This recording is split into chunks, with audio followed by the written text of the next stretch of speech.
You're listening to Victory Baliwag. We hope that this message encourages you today. In the book of Luke, chapter 9, and we will be reading verses 23 to 27, and it's found in page 505, I believe, in your Bibles. I'll give you a few seconds to turn there. 505, page 505. So if you're ready, let's read Luke, chapter 9, verse 23 to 27. And he said to all, "If anyone would come after me, let him deny himself and take up his cross daily and follow me. For whoever would save his life will lose it, but whoever loses his life for my sake will save it. For what does it profit a man if he gains the whole world and loses or forfeits himself? For whoever is ashamed of me and of my words of him, will the Son of Man be ashamed when he comes in his glory and the glory of the Father and of the holy angels?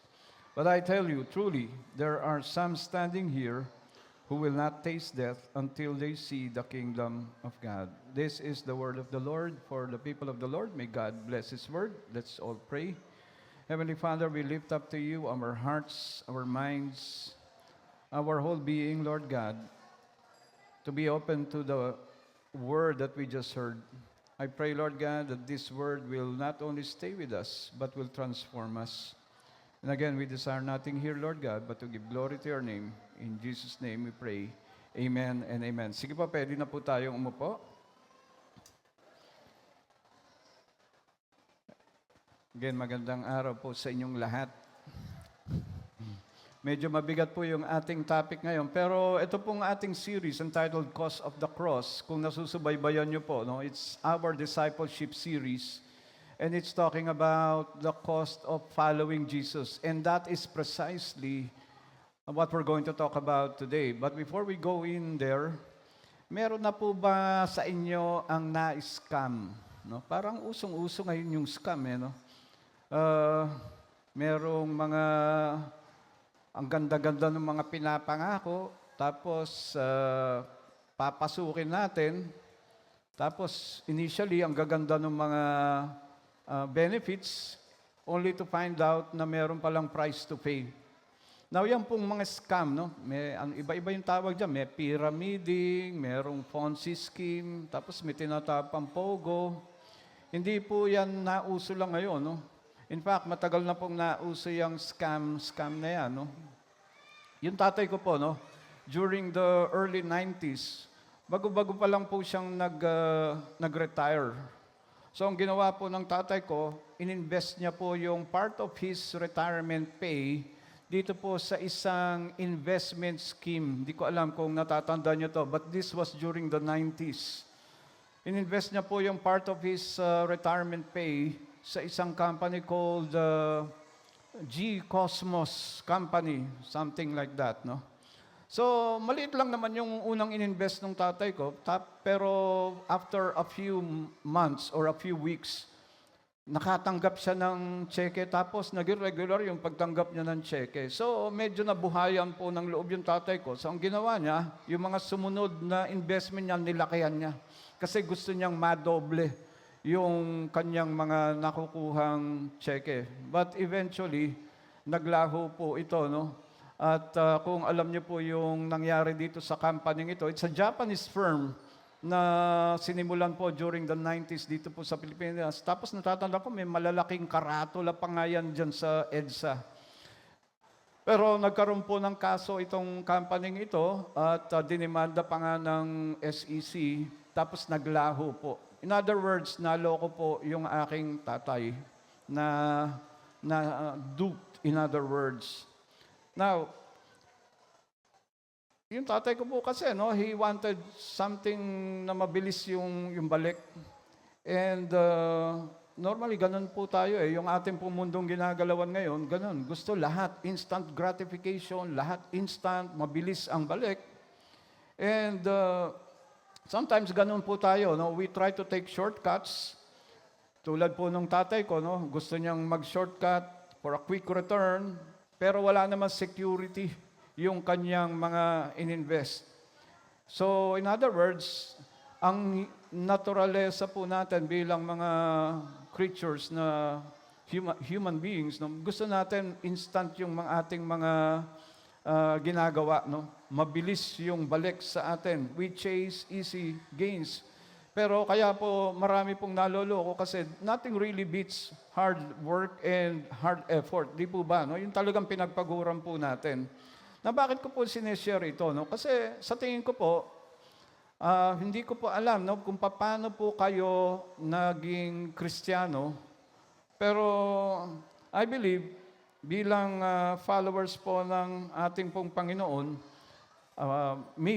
not accepted. No? I think to a certain extent, yung Christianismo po, Christianity is something like that. No? O meron pong mga nag-share sa atin ng gospel, pero yung sinare sa atin ng gospel ay parang very attractive yung sinare sa atin. And therefore, I believe, to a certain extent, ang Christianity for some of us who came into the Christian or the saving knowledge of God, na maganda at attractive yung nating narinig para po yung suka. No? Alam niyo po ba yung suka? No? Yung pong dato puti. Halimbawa po, yung original o yung purong suka. Sukang paumbong ba yung tawag doon? No? Yung pong purong suka, unadulterated version po ang tawag dyan. Ay talagang it's very rich, it's very deep in flavor, talagang fermented through natural means. At genuine po ang sukang yon. In other words, yung pong sukang fermented through natural means, yan po yung totoo. Kaso po, meron pong mga fake na suka. Di po ba? No? Yung pong hinaluan ng kung ano-ano dyan, hindi po dinaan sa natural filtration system or whatever, kung anong tawag doon, hinaluan ng mga asido at kung ano pa dyan. Ang tawag po ron ay adulterated suka. Adulterated po yun. Simply means, hinaluan po sila, hindi po sila puro. They taste like the real thing, pero may konting pagkakaiba, no? It smells like the real thing, it looks like the real thing, pero peke po sila. Hindi po totoo. Again, ang tawag po dyan, adulterated version. And the reason why I compare Christianity to parang suka, kasi iba't iba po siguro yung ating narinig na gospel. Some of it are probably adulterated version of the gospel. Hindi po siya puro. It sounds nice, it sounds like the real thing, pero hindi po siya puro. In fact, mas nakakasama pa nga siya, no? And kaya nga po, yung adulterated version of Christianity sounds like the real thing. Pero meron pong pagkakaiba. Wala pong true discipleship. Wala pong obedience at walang sinabing suffering. And therefore, mukha siyang totoo pero hindi po siya totoo. Because the real gospel or the real Christianity carries with suffering, carries with it discipleship, carries with it obedience. At yung pong adulterated version of Christianity also profess or preaches an adulterated version of the gospel. It sounds nice, it sounds really attractive, pero wala po sa scripture yan. Ang sinasabi po ng gospel, ang totoong gospel na nakikita po sa Bible, carries with it to a certain extent sufferings and sacrifice on our part. Hindi po puro prosperity at masarap. And eventually, yung pong adulterated version of Christianity, which teaches an adulterated version of the gospel, is man-centered. Umiikot po sa tao. Hindi po siya umiikot sa Diyos. It does not carry any sacrifices. Wala pong sinasabing maghihirap ka or meron kang mga sakripisyong gagawin if you confess that Jesus is Lord. It's all about yung pangangailangan po natin bilang mga tao. Yan po yung adulterated version of the gospel. And therefore, ito po yung katanungan, no? Pag nakita mo, no, you became a Christian, and then all of a sudden, you started to experience yung mga paghihirap o kaya pagsubok sa buhay, pero hindi yun yung narinig mo dun sa nag-disciple sa'yo, o hindi yun yung narinig mo sa church, or kung sino man yung nag-share sa'yo ng gospel, hindi yun yung narinig mo, you start to question your faith. So tinatanong mo, Lord, is this really what I signed up for? Kasi bakit mahirap? Because what you probably heard is the adulterated version of the gospel. Hindi po yung totoong gospel. So, siguro po, no, when we start to ask this, Lord, is this really what I signed up for? Because earlier in my conversion, nung ako ay na-born again, I also asked this. Because yung pong na-share sa aking gospel ay most probably also the adulterated version of the gospel. Akala ko pag ako'y naging Kristiyano, yung aking mga problema ay mawawala, o kaya lahat ng problema ko ay magkakaroon ng solusyon. But it turns out it's the opposite. Mas lalong tumindi yung mga pagsubok sa buhay ko. Sinabi nga sa akin, hindi naman nadagdagan yung mga pagsubok sa buhay mo. Naging conscious ka lang dun sa mga problema mo. And therefore, the next question that we should be asking, and I've been asking myself this nung ako po ay bago-bago palang Kristiyano, what does it truly mean to follow Jesus? Dahil kung titignan po natin ang Scripture, hindi po sinasabi ng ating pong Panginoon na si Jesus Christ and everywhere in the Scripture that it's going to be easy for us as Christians. Hindi po magiging madali. In fact, opposite po ang tinuturo ng salita po ng Panginoon. And also, there's going to be hard conversations. Si Jesus po na-experience na po at saka yung mga disciples that He had hard conversations with His disciples. Makikita lang po natin yan sa John chapter 6 verse 66. Kaya madali punta lang kasi 666 po yun. John chapter 6 verse 66. Bago yun, may sinabi si Jesus about the consequences of following Him. Tapos, parang hindi matanggap ng mga disciples yung sinabi ni Jesus, yung consequence of following Him.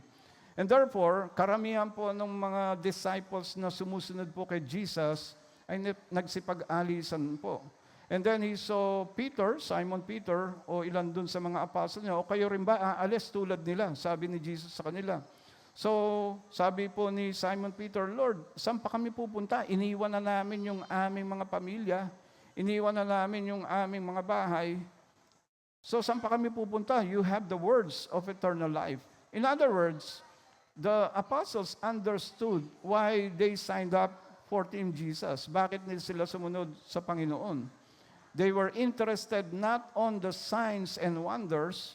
Yung pong nagsipag-alisan, interesado lang po marahil siguro sila dun sa mga benefits of Christianity, yung benefits na nakita nilang pinaperform ng mga miracles ni Jesus, yung pong mga minultiply niya yung mga loaves of bread at saka yung fish. So when Jesus told it to them, point blank, unadulterated version, not sugar-coated. Talagang grassroots, sinabi ni Jesus ang consequence of following Him, sila po ay nadismaya, and therefore sila po ay nagsipag-alisan. That was a hard conversation. Sabi mismo ni Peter, this is a hard saying. But hard conversations, kailangan po natin yan bilang mga Kristiyano. No? In other words, hard conversations, they are not always what we want to hear, but they are necessary for us. Kami po ng mag-asawa, we sometimes have hard conversations. Sa opisina, nagkakaroon din po kami ng mga hard conversations with the staff. Even yung mga ka-victory group ko, with my siblings, we have hard conversations. Ang asawa ko po, pag sinabi niya, Dennis, tinatawag niya ako sa pangalan ko, hindi yung endearment. Pag merong may problema sa akin yan, sabi ko, patay. Dapat tayo mag-usap. Patay, no? Kung makakaiwas lang, di ba? We don't want hard conversations. Meron ba rito gusto ng mga hard conversations? Ayaw natin yon, especially when we want to confront someone or tayo mismo yung kino-confront. Kung pwede nga umiwas o kaya i-delay natin, no? Wala sigurong gumigising dito sa umaga at sasabihin niya, it's another good day for a hard conversation. Wala pong looking forward to a hard conversation kasi alam ko may pag-uusapan kami ng problema nito. Either may problema po siya sa akin o mayroong problema sa bahay, sa mga bata, whatever. No? So, nobody wants hard conversations. Pero si Jesus mismo, He had several hard conversations with the disciples.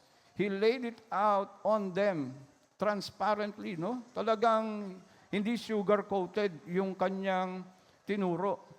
In fact, di-research ko to ano kaya ang katumbas ng hard conversations in Tagalog? Ito po ay isang mabigat na pagtuturo, mabigat na pag-uusap.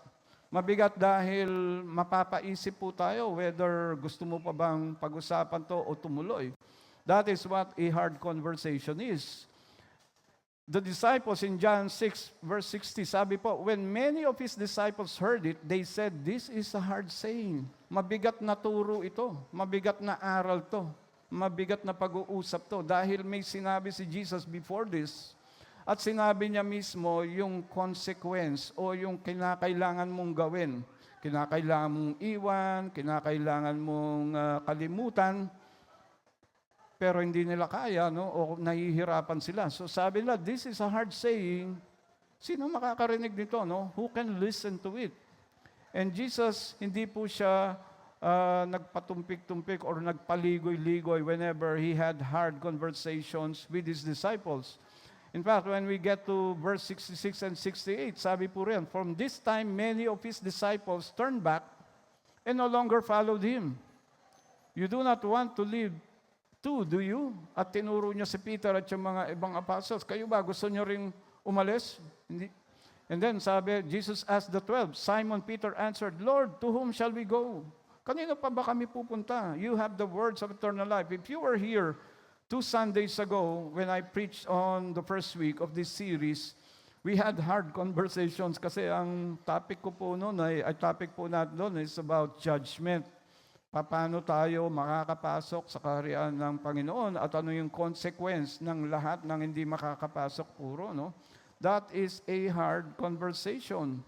And I don't blame if some people did not come back after that sermon. So, Jesus did not scrimp on hard conversations with His disciples. In fact, Jesus talked about suffering. He did not give a preaching or a sermon or present the gospel in a sugar-coated way. Hindi niya pinresent itong napakaganda at napaka-aya, no? Hindi po kaaya-aya yung gospel na kanya pong pinreach because an adulterated version of the gospel, nakadesign po yan to be attractive para po mas lalo pong pumunta, maniwala. Pero really, it's a scam. And therefore, let's not be scammed. At sabi ni Jesus dito, the Son of Man, referring to Himself, must suffer many things and be rejected by the elders and the chief priests and scribes and be killed. And on the third day, be raised. Now, in fact, si Peter, nung sinabi po ni Jesus ito, no, biglang kinalabit ni Peter si Jesus, Lord, wag ka naman magsalita ng ganyan. Baka wala nang sasama sa'yo. Wala nang sasama sa atin. We will lose followers this way. So, anong sinabi ni Jesus? Get behind me, Satan. Sabi niya, taning ka. No? Sabi niya ni Jesus kay Peter because he was acting like the devil himself. At ito po ang sinabi ni Jesus, no, in our scripture today. Kung natatandaan niyo po yung ating binasa, verse 23 of Luke chapter 9, sabi ni Jesus, no, and He said to all, if anyone would come after me, let him deny himself and take up his cross daily and follow me.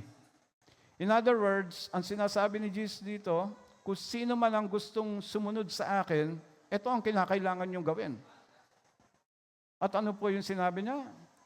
Let him deny himself and take up his cross daily and then follow me.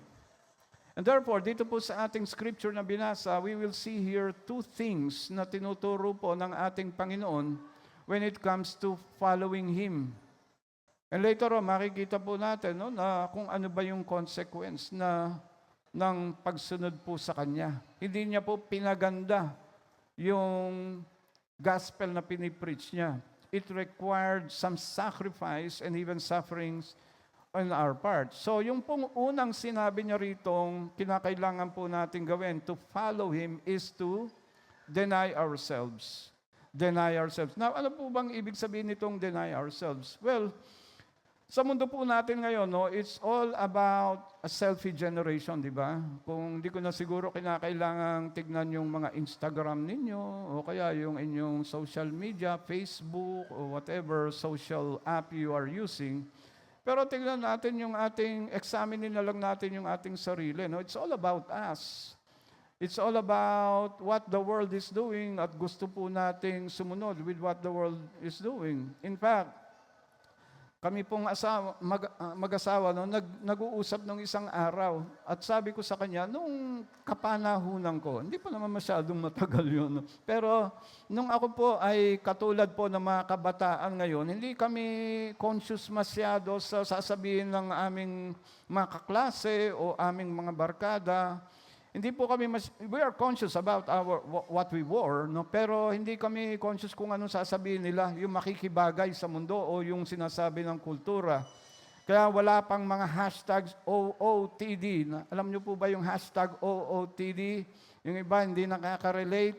O kaya wala pong FOMO, Fear of Missing Out. Yung OOTD, yan po yung outfit of the day, no? So, ipopost mo kaagad dyan, outfit of the day, hashtag OOTD, kasi conscious ka kung ano sinasabi o anong ginagawa o ano sinusuot ng karamihan, kung ano yung uso sa kultura, and therefore, yun ang binabagayan mo. It's all about you. It's all about us. It's the culture. It's the world dictating kung ano ang gagawin natin. Nakikiuso po tayo when it comes to our conversations, yung mga sinasabi natin, pag-uugali natin, yung pong mga ginagaya natin, yung mga gimmick natin, pati yung passion natin, nakikibagay po tayo kung sa ano po yung sinasabi ng mundo. Pati yung FOMO or fear of missing out. Parang lagi po tayong nakasawsaw sa lahat ng bagay. Pag uso, sawsaw tayo dyan. Pag uso dito o yung sinasabi nila, gagayahin natin yan. Hindi ka inimbita, nagmamaktol ka, masama ang loob mo, hindi ka talaga inimbita. Di ba? Bakit kinakailangang nakasawsaw po tayo sa lahat ng mga bagay? It's because it's all about us. Hindi po siya God-centered. It is man-centered. It's all about what we need, what is comfortable for us, what is kung saan tayo sisikat, kung saan tayo makakagain or makikinabang. It's all about us. So, yan po yung unang sinasabi ni Jesus. If you want to follow me, you have to deny yourself. Yun po yung binanggit niya rito. And marahil hindi po natin masyadong maintindihan po ito o kaya it's not comfortable for us no, na i-deny po natin ang ating sarili. Hindi na po yung kagustuhan natin kundi kung ano yung nire-require ni Jesus for us. And sometimes, that will require some sacrifices from us. Halimbawa po, you're a businessman. If you're a businessman here, you may lose some wealth. Halimbawa, meron kang ka-deal. Tapos dito sa deal na to, pag nag-good itong business deal na to, you will earn much. Pero baka it requires some dishonesty on your part. And therefore, hindi yung kagustuhan mo, ang sinasabi ni Jesus dito, kundi kung ano yung nararapat na makakapagbigay ng kaluguran sa ating Panginoon. And in doing so, you will lose maybe part of your business. Sabi nga ni Apostol Pablo, to live is for Christ, to die is gain. Maybe your business will die, or maybe you will lose some of your income, pero you give glory to the Lord, no? You gain something from Christ because to live is for Christ. So, merong consequence nung pagsunod po sa ating Panginoon. The other day, someone nagpa-pray po sa akin kasi sabi niya, again, this applies whether you're a big businessman or a small sari-sari store owner, halimbawa. Sabi niya, Pastor, na-convict po ako sa mga messages na narinig ko dito po sa church, sabi niya. And therefore, this person owns a sari-sari store. So, na-convict siya, sabi niya, nagbebenta po kasi kami ng alak at saka sigarilyo.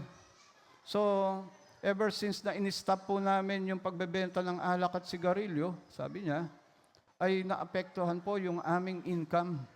So ang ginawa nila, they look for a replacement, no, dun sa nawala sa kanila. Pero kahit yung naisip nilang pang-replace dun sa income na naisip nila ay na-scam din po sila. In other words, nawalan din sila. Although it was an honest business, pero maraming manloloko in the world today, no? So, again, yung pong desire nitong taong to na magbago because of the word that he heard, that's the work of the Holy Spirit. It is the Holy Spirit that convicts us of the things that we do na hindi po nakakapagbigay kaluguran po sa ating Panginoon. And therefore, nawalan siya. Iyon yung consequence ng kanyang pagsunod sa ating Panginoon, and therefore, he lost part of his business, and his business is struggling, or her business is struggling. Pero alam niyo po, no? Iyon yung sinasabi ni Jesus sa atin eh. Hindi niya pinresenta in an attractive way only to be discouraged pag eto na, tumambad na po sa atin yung consequences of following Jesus. Pero siguro, iniisip ninyo, Pastor, parang, ba't yung message po naming naririnig sa inyo ay parang negative o whatever? Meron bang, meron bang positive or silver lining sa ating pong pag-uusapan ngayon? So, magantay lang po kayo, no? Meron pong sinasabi o sasabihin po ang ating Panginoon when it comes to when we experience these sufferings in the world. Now, halimbawa po si Bartholomew, isa po sa mga apostles ni Jesus Christ, no? Alam niyo po ba si Bartholomew was a missionary in India. So, nung si Jesus ay umakyat na sa langit, yung pong mga apostles ni Jesus, kung saan-saan po nag-preach ng gospel yan. Si Bartholomew, meron nga St. Bartholomew's Day, di ba? Si Bartholomew went to India and preached the gospel. Pero alam niyo po ang nangyari kay Bartholomew in India, siya po ay binalatan ng buhay. Binalatan po siya ng buhay. Yun po yung suffering and consequence ng kanyang pagtugon sa pag-preach ng gospel in India. At sabi niya, habang binabalatan siya, no? Buhay, buhay si Bartholomew, I thank you for this part of my old garment, referring to his skin, for I will soon put on Christ's garments of righteousness. And again, ano kaya yung meron yung mga taong ito, no, na habang sila po ay nagdurusa, nagsasuffer, nandun pa rin po yung kanilang kagalakan, yung joy nila. Tulad po nung sinabi kanina ni Emma, no, magkaiba po yung joy or galak sa happiness o yung saya. No? Yung happiness po, nakadepende po yan sa happening. Kaya nga happiness, happening. So kung maganda po yung happening sa buhay niyo, masaya ka. Pero kung pangit na yung happening sa buhay mo, malungkot ka. Nakadepende siya dun sa nangyayari sa buhay mo. Pero yung joy po ay hindi po nakadepende yan sa mga nangyayari sa buhay mo. Nakadepende po yung galak o yung joy na nararamdaman po ng mga martir na to tulad ni St. Bartholomew at sa mga Kristiyanong, alam ko, no, true Christians, nakadepende po yan sa isang tao. Yan po ang Panginoon po natin.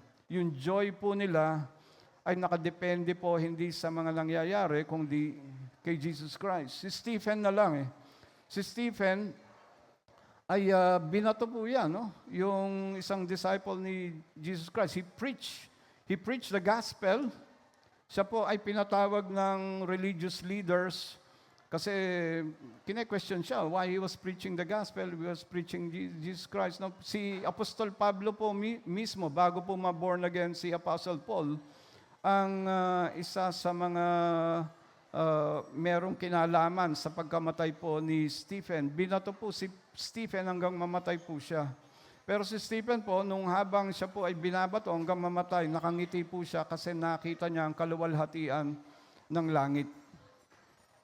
So, again, yun po yung joy na meron po sila na kahit hindi po mapapawi ng kahit anong consequence of sufferings or pagsubok na nangyayari sa buhay po natin. Therefore, the question is, why are you here? Bakit ka ba nandito? Are you here because of a watered-down gospel, an adulterated gospel? Are you here because of an adulterated Christianity na tinanggap mo? last 2 Sundays ago, no, when I preached here, tinanong ko rin po yan eh. Magkakaalaman po tayo kung sino po yung mga totoo rito. Because nakita po natin during that time, yung pong mga totoong Kristiyano are interested only with two things. Kung natatandaan niyo po kung ano yung dalawang bagay na yun, they are interested with the Word of God. At pangalawa po, they are interested with Jesus Christ. They want to establish a personal relationship with Jesus Christ. Nakita po mismo natin yan doon sa sinabi ni Peter, nung tinanong ni Jesus, kayo rin ba? Aalis din tulad nila. At sabi ni Peter, Lord, you have the words of eternal life. They were interested with the word of Christ. And they were interested with Christ Himself. So why are we here? Halimbawa po, tanggalin po natin yung mga LED walls, tanggalin natin yung aircon, tanggalin po natin yung malawak na parking. So sinasabi, Pastor, malapit po sa amin to. O kaya maraming mababait na tao dito sa church, kaya po ako nandito. So kung ganun yung reason mo, then you probably heard a watered-down, adulterated hinaluan ng gospel. And you're probably believing in an adulterated Christianity. So again, let me ask you, why are you here? Pastor, kasi meron akong pinagpe-pray. Pero paano kung hindi nangyari yung pinagpe-pray mo? Will you still be here? Kung tanggalin po natin lahat ng mga amenities dito o yung comforts natin dito, will you still be here? And the reason why I'm asking that is because I'm also asking this daily, no? Every day. Bakit kami? Bakit ako ay sumusunod pa rin sa iyo, Panginoon? So yun po yung first point. Meron pang second point. Actually, that's the easy point. So kung sinasabi nyo, easy point pa ba yun? No? Siguro yung iba sinasabi, hard conversation na nga yun. Ang hirap-hirap na nga nun. Hindi pa pala yun ang pinakamahirap.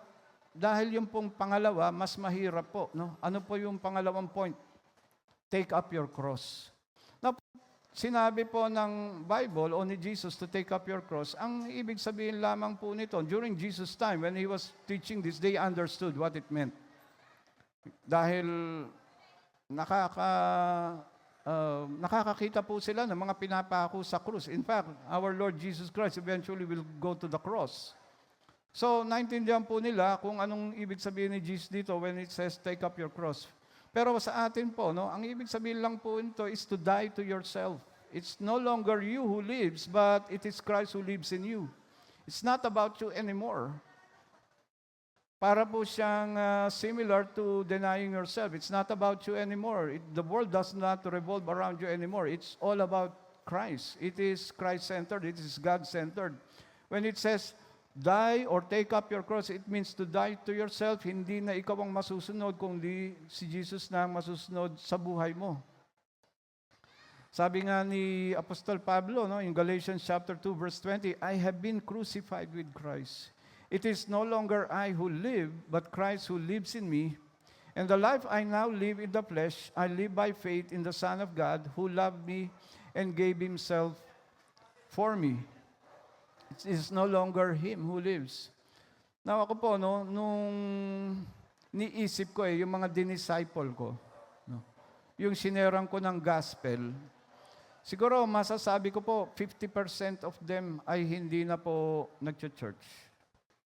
So iniisip ko, bakit yung 50% active pa rin? Bakit they remained faithful in following Christ? At inisip ko yung common denominator ay parang yung mga wala na rito. I probably preach a watered-down gospel. Early on in my, when I was converted, no, siyempre hindi pa ako masyadong marunong mag-share ng gospel. So, most probably yung sinare ko pong gospel dito sa mga taong ito na wala na sa church, probably magaganda po. I presented the gospel in a attractive way, kaya sila po ay sumunod. Pero nung inisip ko po, at least I can think of 2 people whom I shared the gospel with at sinare ko po na talagang talagang walang tinatago, no? Talagang as it is, no? It carried with it suffering, may mga consequence sa pagsunod sa they're still here. So again, let me ask you, na-share mo na ba yung gospel? At kung sineshare mo yung gospel, paano mo siya sineshare? Are you sharing a watered down, adulterated gospel? Are you presenting Christianity as an adulterated Christianity, or are you presenting true Christianity which carries with it some consequences when we follow Jesus? Jesus mismo in Luke chapter 14 verse 27, sabi niya, "And if you do not carry your own cross and follow me, you cannot be my disciple." Hindi po si Jesus mismo nagsabi, no, hindi po tayo pwedeng matawag na disipulo po or followers ng ating pong Panginoon kung wala pong willingness sa atin at alam natin yung consequences of carrying our own cross just to follow Jesus Christ. Si Christopher Love, isa pong Welsh Presbyterian preacher, na martir po yan eh.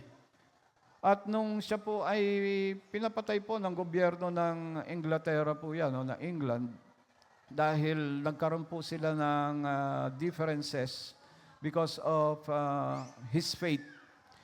At bago po siya pugutan ng ulo, sabi po niya sa kanyang asawa, "Ngayon puputulin nila ang aking pisikal na ulo, ngunit hindi nila ako mapuputol mula sa aking spiritual na ulo, si Kristo." In other words, he knew the consequences of what he was doing when he followed Jesus Christ. To the very end, no, ay kaya po namartir si Christopher Love, isang Welsh Presbyterian preacher. Nung ako po ay maliit, growing up, no, although hindi ako naging born again Christian po ako very late in life, pero I remember I grew up in a family na sagradong Katoliko po, no. Yung nanay ko po was a catechism teacher. And I remember as a small child, ang daming Biblia sa bahay. Tapos meron pang mga altar yung nanay ko, no. So I was fascinated with the Bible and I was looking at the pictures sa mga Biblia. Pero growing up, I remember, pag ako po ay merong ginagawang di gusto ng aking nanay, sasabihin niya, "Dennis, salbahe ka." At alam mo kung saan pumupunta ang mga salbahe. Sasabihin ko, "Impyerno." "Oh, gusto mo bang masunog?" "Ayoko pong masunog." Diba? Parang ganun yung narinig mo bang gospel, parang may consequence, no? So therefore, sasabihin po sa akin ng nanay ko, no? Pero merong sagot dyan, sabi niya, "Tanggapin mo si Jesus sa buhay mo. Hindi ka pupunta sa impyerno." In other words, the way the gospel was presented to me as a young boy, actually, nanay ko, mas nauna pa nga naging born again sa akin, eh, no? Mas nauna po siyang tumanggap later on in her life. Tinanggap niya po ang Panginoon. He received the true gospel.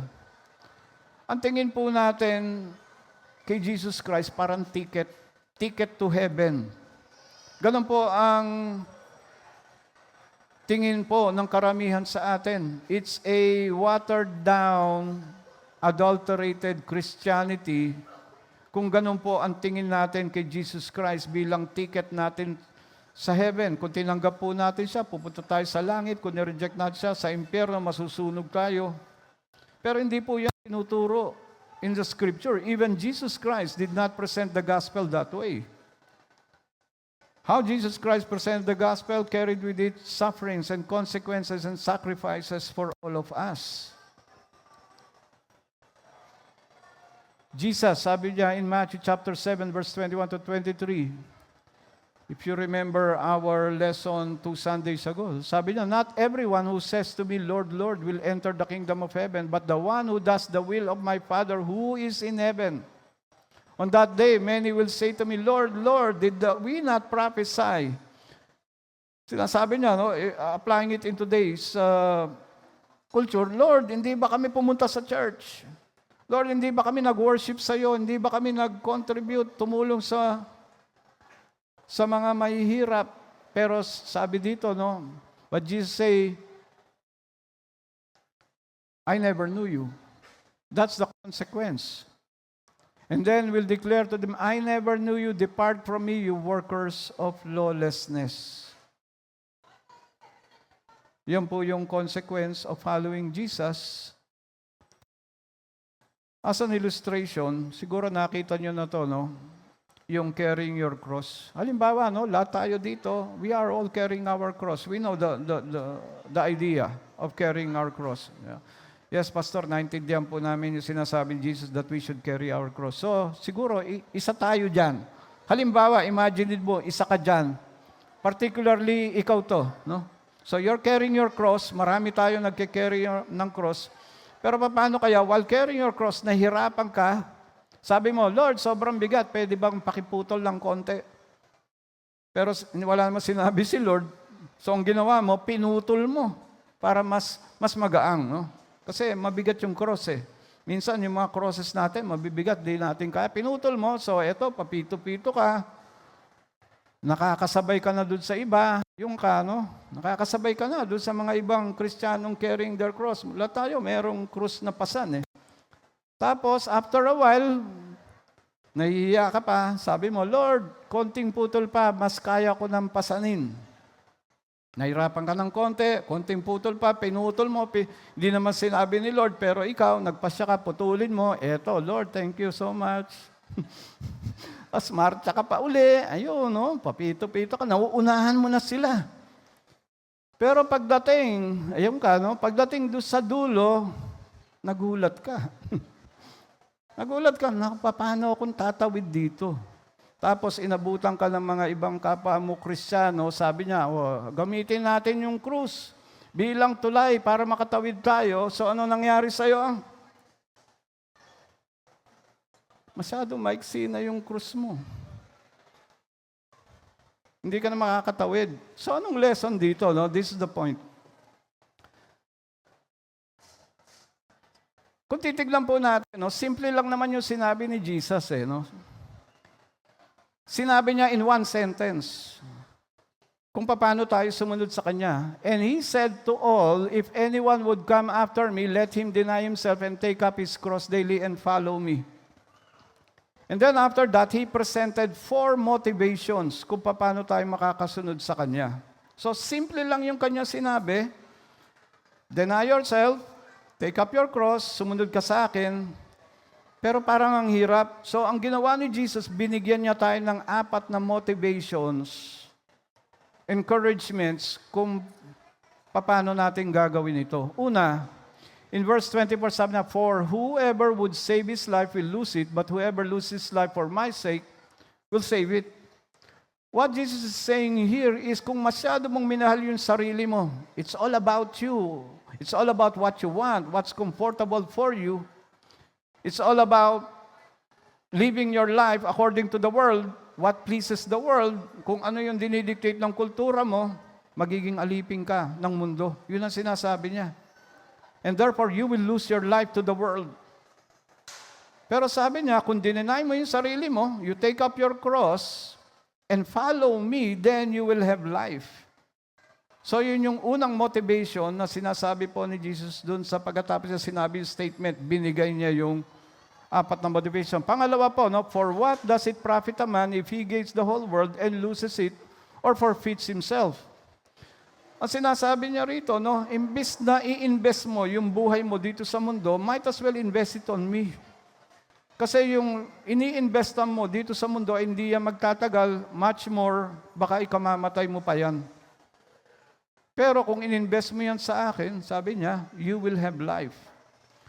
Number 4, sabi niya in verse 26, for whoever is ashamed of me, of my words, of him will the Son of Man be ashamed when he comes in his glory and the glory of the Father and of the holy angels. In other words, sabi niya, kung ikinahiya mo ko rito, ikakahiya din kita. Remember Matthew 7, not everyone who calls me Lord, Lord will enter my kingdom.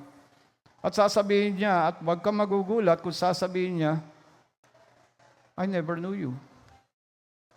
Ang ibig niya sabihin na wala tayong relasyon. And lastly, but I tell you truly, there are some standing here who will not taste death until they see the kingdom of God. Actually, may mas malalim pong kahulugan ito. And we don't have time to explain it, but in short, no, at sinasabi niya lang dito, no, sa madaling salita, sinasabi niya rin dito, you will have eternal life if you follow me by denying yourself and carrying your cross.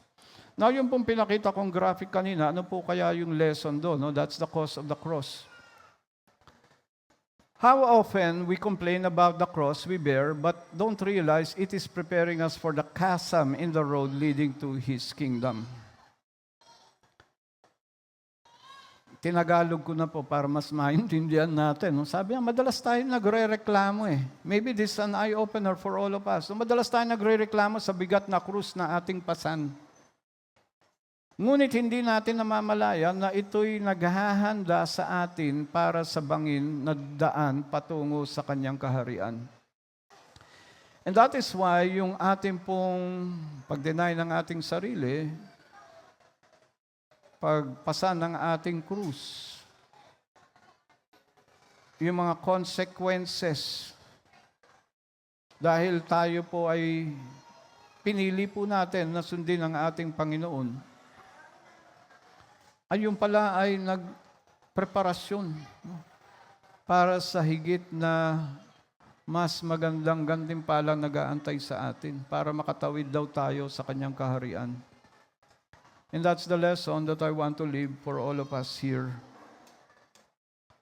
So again, dalawa po yung sinasabi ni Jesus dito, to follow Him, deny yourself, carry your cross, and then He gives us 4 motivations. So again, makikita niyo po, no? Na yung pong ending nung hard conversation ni Jesus sa kanyang mga disciples and applying it to us, nakadepende po yan sa atin. Kung paano po mag-e-ending yung hard conversation ni Jesus sa kanyang mga disciples. And if you think of yourself as a disciple, a follower of Christ, nakasalalay po yan, nakadepende po yan sa inyo. Sa atin pong lahat. Paano tayo tutugon? Ako po, pinresent ko lang po yung scripture. In fact, napaka-simple po ng kanyang sinabi. If you want to follow me, deny yourself, carry your cross daily, follow me. Tapos, nilagay niya na yung 4 motivations. Simple po. So, it all depends on all of us kung paano po tayo sasagot dyan. So, with that thought, as I call on the music team, let me just pray for everyone. Kung gusto mong ipikit yung mga mata, kapatid, sa mga sandaling ito, after hearing this hard conversation, let me just pray for all of us at this moment. Panginoon, maraming salamat po sa amin pong mga narinig. Doon na-shake po yung aming comfort zone. Hindi po namin gusto yung niisip pa lang po namin, Panginoon, na parang ang bigat-bigat na ng mga hinihingi mo sa amin. And therefore, we ask, Lord God, through the power of your Holy Spirit, to cover us with your grace. Padama mo po sa amin, Panginoon, ang inyong presensya sa mga sandaling ito. Dahil kung kami lamang po, sa amin pong kalakasan na hindi po namin kaya. At talaga pong hindi namin kaya kung hindi ka namin kasama. Therefore, as we contemplate on these things that we'll heard this afternoon or tonight, I pray the Holy Spirit will touch your heart, not only right now, but starting today, starting from this moment. Though the road is narrow, the gate is narrow, sabi nga sa Matthew, mahirap makita, pero very few will see it. The other gate is wide and many will see it. It's easy, it's comfortable. Pero help us, Lord God, to choose the narrow gate, to go through the narrow gate, to always be motivated dun sa 4 na bagay na ipinangako mo. Again, salamat po, Panginoon, sa inyong pagsubaybay sa amin. Salamat po, Panginoon, sa inyong malaking sakripisyo that you died for us so that we will not do anything anymore because you already accomplished the hard part. At salamat din po, Panginoon, sa mga pangako mo na hindi mo kami iiwan, hindi mo kami pababayaan, especially when the going gets tough. That during those moments, Lord God, na maramdaman ka namin all the more. And right now, maybe some of us are undergoing some great sufferings and tribulations, persecutions, all for following you. Maybe it's affecting our businesses, our health, our relationships. May the Lord continue to cover you with His grace at this very moment. Again, salamat po, Panginoon, sa inyong pagmamahal. Binabalik po namin na lahat-lahat sa inyo. In Jesus' mighty name we pray. Amen and amen. Sige po, palakpan po natin, Panginoon. Can I ask everyone to stand up as we sing a final song of praise?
Sige po, no? If you feel like raising your hands in the air as a sign of surrender to our Lord Jesus Christ.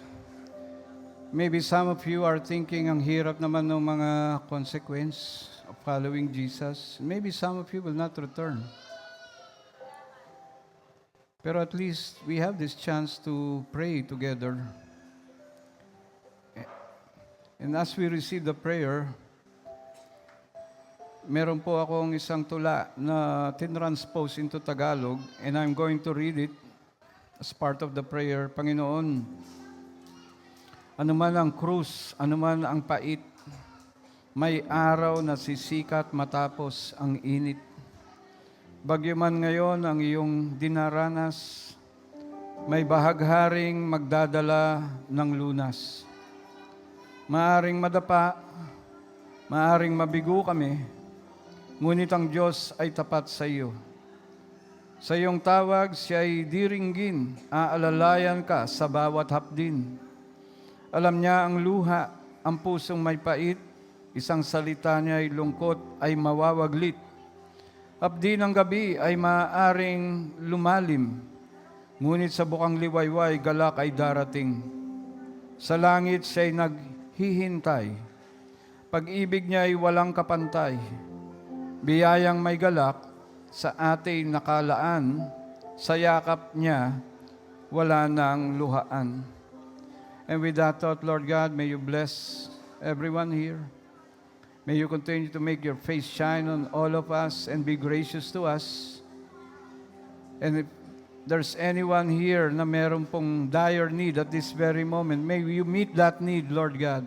May you continue to work the good work that you have started in that person. And we believe, Lord God, that you will be faithful to complete that work na inumpisan mo po para sa amin. Again, salamat po, Panginoon. And again, I declare supernatural peace, supernatural joy on all of us tonight. And may that supernatural peace and supernatural joy follow us all the days of your life. Again, salamat po, Panginoon. We give back all the glory, all the honor to you. This is our prayer in Jesus' name. Amen and amen. Thank you for listening to Victory Baliwag Podcast. Follow us at Victory Baliwag on Facebook and YouTube for more details as we honor God and make disciples.